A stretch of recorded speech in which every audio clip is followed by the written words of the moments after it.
Sumainyo ang Panginoon. Ang mabuting balita ng Panginoon ayon kay San Juan.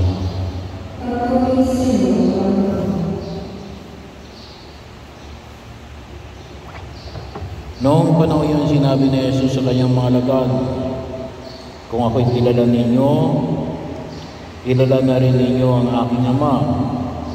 Wala ngayon ay kilala na ninyo siya at inyong nakita.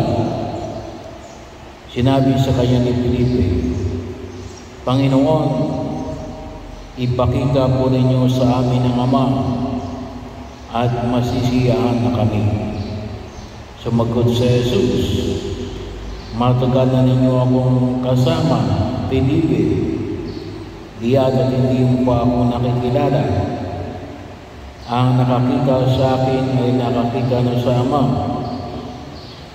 Bakit mo sinabing ipakita mo sa amin ang Ama? Hindi ka ba naniniwala na ako'y sumasa Ama at ang Ama'y sumasa akin?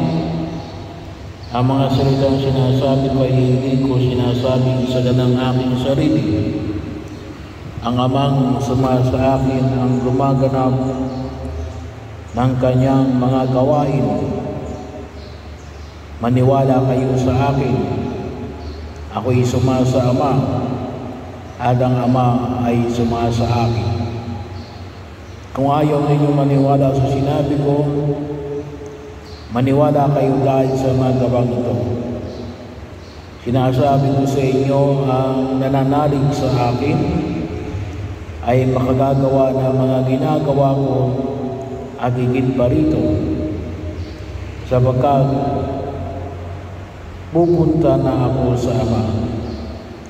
At anumang hilingin ninyo sa Ama sa aking pangalan ay gagawin ko upang maparangalan ng Ama sa pamamagitan ng Anak. Gagawin ko ang anumang hilingin ninyo sa pangalan ko. Ang mabuting balita ng Panginoon.